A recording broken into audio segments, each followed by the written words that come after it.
Hey guys, I'm Heidi Prieb. Welcome back to my channel, or welcome if this is your first time here. This month on this channel, we're going to be talking about intimate relationships. So, what I mean by that is relationships with people who we tend to co regulate with or consider attachment figures.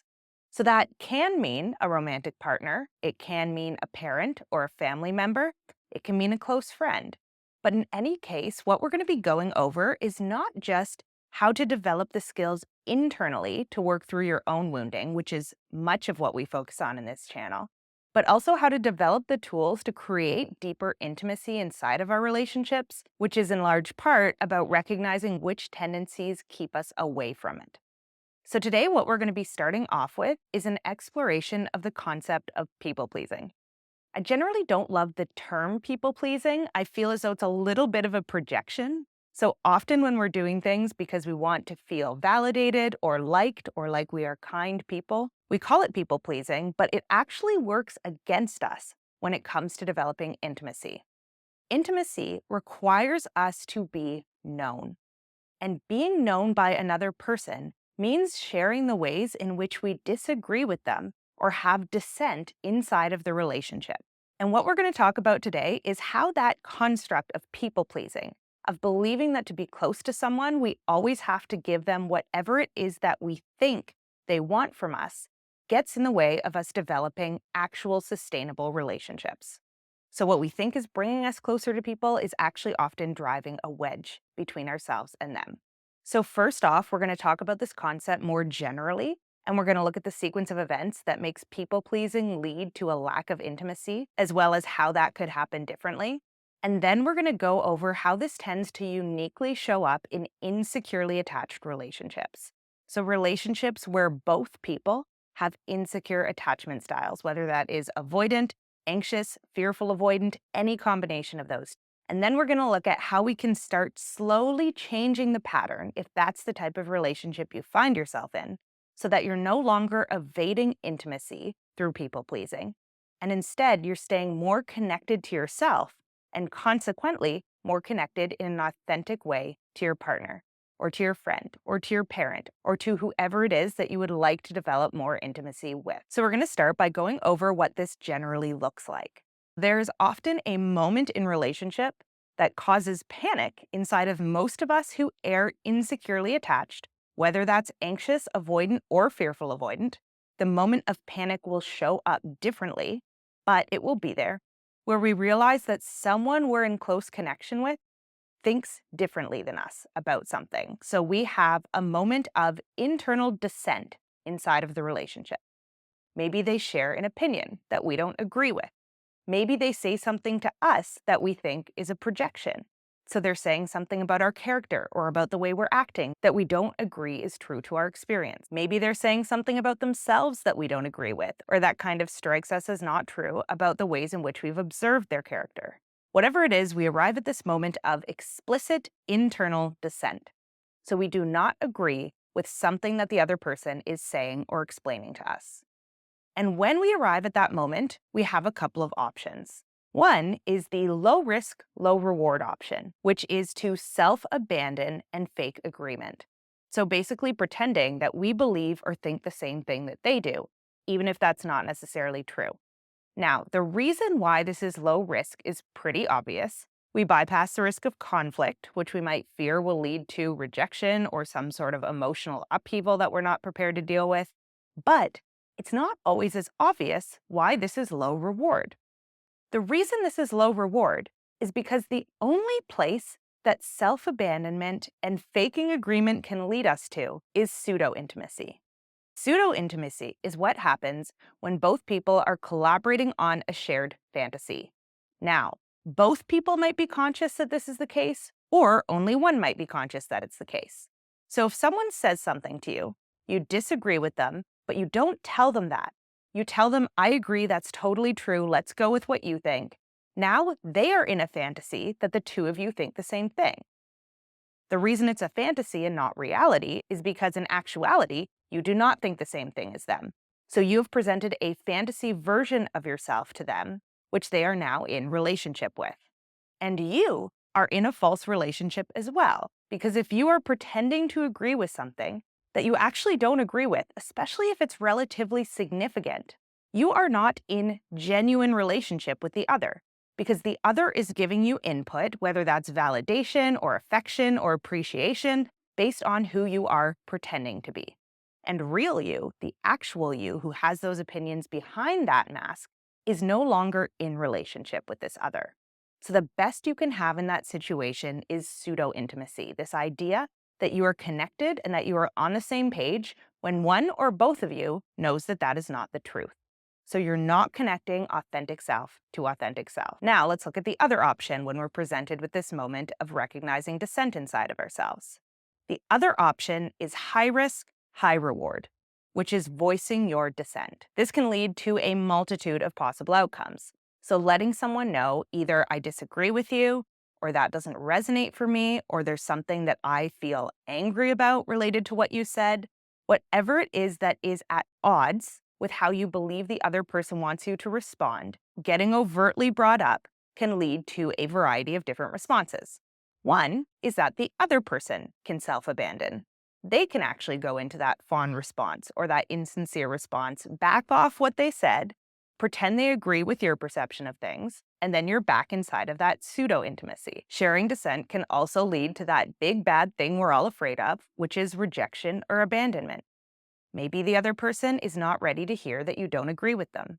Maybe they're unwilling to entertain your point of view because in some way it's threatening to them and the way that they see the world. And so instead, they're going to cut off contact with you, temporarily or permanently, and you're going to find yourself partially or totally out of connection. But there's also a third option.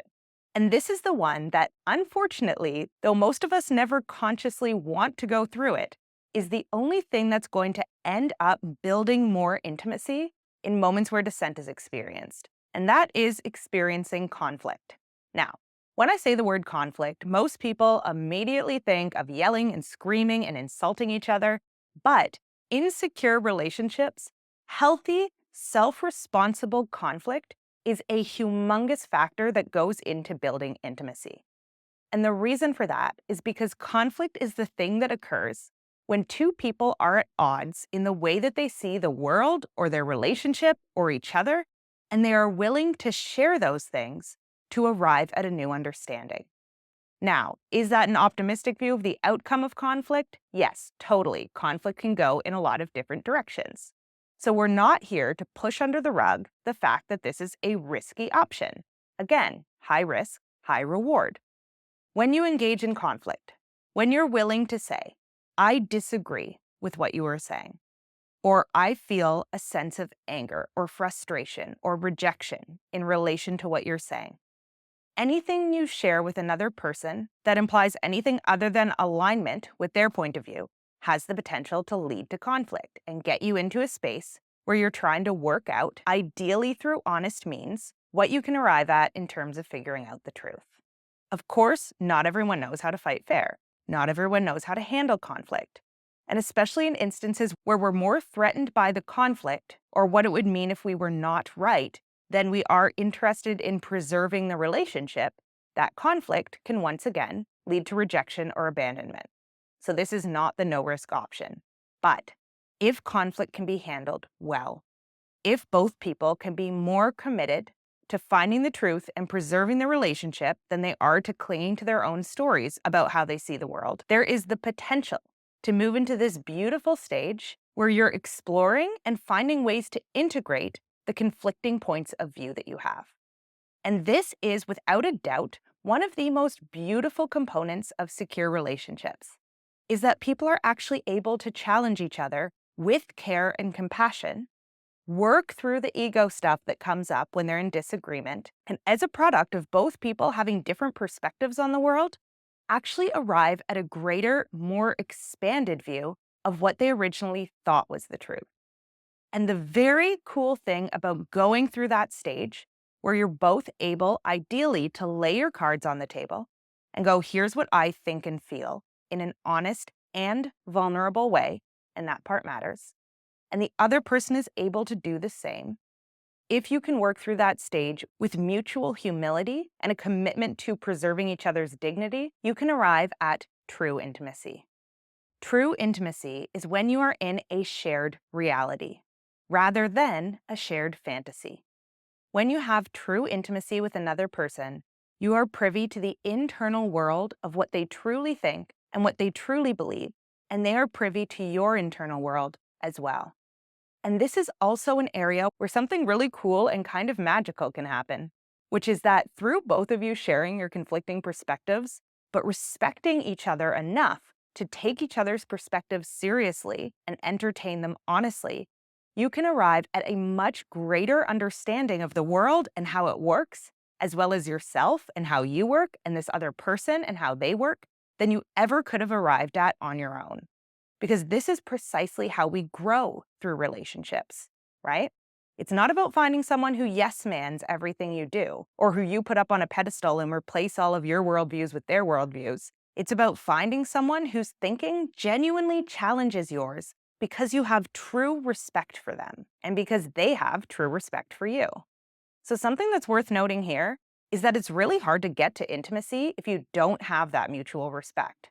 If one person or the other is more attached to the idea that they are right and the other person is wrong than they are to entertaining the other person's worldview as true to them and figuring out where the wires are getting crossed, it's almost impossible to arrive at intimacy. Intimacy can only occur in relationships that are not treated as a zero-sum game. So believing that every argument has a winner and a loser, that one person is right and the other is wrong, is a way to never achieve any form of intimacy.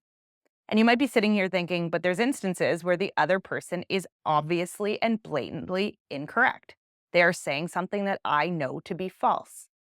And in that case, the idea is to focus less on what is the objective truth and focus more on what is the subjective truth for this person. If I have a partner or a friend who believes something that I think is blatantly, unequivocally wrong, we are in an intimate exchange the moment that I let them know that that's what I believe. It doesn't mean I have to be cruel about it. It doesn't mean I have to belittle them or write them off as irrational or unintelligent. It just means that in order for me to truly be seen by this other person, I can't be holding this secret dissent. They can go on being wrong, and I can go on believing they're wrong. And as long as we're both aware of that fact, we can actually still be in intimate connection. That magical thing that happens of arriving at a greater truth or a more expanded perspective through integrating your opposing points of view doesn't always happen, but it's also not necessary for intimacy. All intimacy means is that we're not keeping significant secrets from each other. We're not lying or self-abandoning in an attempt to keep in the connection. Again, beyond what is reasonable. This does not mean that you have to let your partner or friend know every time you think they don't look so great today, or other things that don't necessarily create large problems within the relationship. So it doesn't feel like it's something you're holding back so intensely that you're just living this lie by being in the relationship. But the important thing to note here is that if you look at this flowchart, there is never a route to intimacy that includes self-abandonment or people-pleasing. As soon as we are consciously being dishonest with the other person, we're taking the opportunity for intimacy off of the table altogether. And the only way to start working our way towards intimacy in relationships is to be willing and to find strategies, which we're going to speak at length about for the remainder of this month, for staying in connection honestly. Again, this does not mean being brutal or harsh or malicious in our honesty, but it does mean giving ourselves a fighting chance at establishing real intimacy with people by refusing to pretend we agree with things that we don't. So this is kind of the traditional route towards either forming or avoiding intimacy. But what I want to spend some time talking about now is how this shows up in mutually insecurely attached relationships. So there's this factor that comes into play when you're dealing with mutual insecure attachment, which is the role of ego defenses. And when I say ego defenses, I don't mean this in a negative sense entirely. There are certainly negative things that come out of this. What I mean by an ego defense is any sort of action that we take that is not completely authentic, but that serves some survival purpose for us. All insecure attachment responses are ego defenses. This is not synonymous with the term egotistical. If you are playing out an attachment behavior, You are not necessarily on an ego high. But what it means is that you are temporarily abandoning authenticity, whether you're aware of it or not, and you usually are not, in order to behave in a way that you believe on a deep instinctual level is going to ensure your survival. Whether that means keeping someone close or whether it means keeping yourself self-reliant. Now, what's so tricky about ego defenses inside of relationships is that when we are in an ego defense, so when we are acting out our attachment wounding or a trauma response, we often believe that what we are saying or doing is the truth. I think that many of the most challenging interactions people have, especially inside of romantic relationships, are the product of ego story clashing up against ego story, and both people being resistant to looking at the actual truth, either because it's too threatening or because they actually don't have the skills developed to know what the truth is. So let's give an example of what this looks like. Let's say you are in a relationship with an insecurely attached partner, and they share an ego story. So they share something that comes from their own defensive patterning, as though it is the truth, and they truly believe that it is. So this might look like a partner telling you that you are being irrational, or that your feelings are in some capacity false or made up, when you do not believe that that's true. Or an ego defense might look like your partner accusing you that you don't love them or don't care about them based on something you said or did, when your truth is that that is not true and you do feel as though you care about and love them. Both of these are examples of ego defenses being shared as though they are true because the person sharing them actually believes in that moment or overall that they are true. So how do we deal with this? This leads us to a new potential choice point where we have the option, should we so take it, and often this happens unconsciously for a lot of us, to adopt their ego defense or their worldview as our own. So we're being told that we're irrational, and especially when we're children, this is something we are highly susceptible to. And instead of going, wait a minute, this feels like a very real experience for me, like a very real emotional response that I'm having as a result of the environment I'm in, we go, you're right, I must be behaving irrationally. We adopt their ego defense as our own worldview, and now we are back in pseudo-intimacy. In this case, both people are sharing the fantasy that something was irrational or had no basis in reality, when in fact that's not the case. This is a very common form of pseudo-intimacy that happens between avoidant-leaning parents and their children if their children are adopting and developing the same type of avoidant patterning. Or, let's say your partner keeps accusing you of not caring about them or not loving them, and you start to really question yourself and internalize that. And go, well, I thought that I loved and cared about them, but maybe I'm wrong. Maybe I'm actually a very terrible person who doesn't care about other people. Now you're adopting that ego story as your own story about yourself, and you are once again in pseudo-intimacy. You both believe that you are truly a callous and uncaring person who lacks empathy, when in reality, that might not be the case. But of course, this could go another way. It is possible that when your partner or your friend or your family member shares an ego story, you might have that moment of dissent, of going, wait a minute, that doesn't totally sound true to me. In this moment, I'm going to trust my intuition. I'm going to recognize that I don't have the same story about the world that this person has, which, by the way, has nothing to do with right and wrong. Noticing dissent is just noticing I don't agree with what's happening. There's discord here. And then you're back at that choice point where you can go low risk, low reward or high risk, high reward. And the cool thing is that a lot of what earning secure attachment is about adding in a moment of pause between someone else sharing and you accepting it as truth or immediately rejecting it, both of which could be an ego response. The more security we earn, the more flexibility and freedom we have in our thinking. So instead of automatically needing to either accept a premise when someone offers us one or reject it, depending on what feels more adaptive for us, we can actually add in a moment where we pause and check in with ourselves, where we entertain what they're saying, think about it, ask ourselves internally, is this something I agree with or don't agree with, and then choose our response from there. This doesn't mean that we're always going to go into conflict. Sometimes, if it feels unsafe to engage in conflict, momentary self-abandonment in the interest of keeping ourselves safe is a viable option, But what's important is that we don't mistake it for true intimacy. We understand that if we can't be honest with someone, we also can't have intimacy with them. We can have other forms of relationships. Maybe they're a friend that we can share activities with, or maybe they're someone who we can catch up with now and again. But if there isn't the ability to be honest, there isn't the capacity for intimacy. I was at this workshop one time where we were doing an exercise that centered around accessing our own humility. So we would sit in front of another person and ask them some question or something that we were struggling with in our lives. And then we would practice taking whatever answer they gave us as the absolute truth. So just considering and being willing and staying open to the idea that whatever they were saying, however ridiculous, and some people went really ridiculous with it just for fun, was the absolute core truth. So what does it feel like to entertain that? And I remember sitting in front of the person who was my guru in that moment, when I was the one in the energy of humility, and asking them, how do I stay in touch with the people close to me? And the guy I was doing the exercise with looked at me and said, to stay always in touch with the other, prioritize staying always in touch with the self. And after we finished the exercise, he kind of laughed about it and he was like, I don't know, I just kind of came up with that on the spot. And I was like, no. That was one of the truest things I think anyone has ever said to me in my life. The idea that in order to stay in connection with other people, we have to be in brutally honest connection with ourselves is absolutely true when it comes to maintaining intimacy. Because to stay in true connection with another, we have to be able to share what's true and alive for us with them.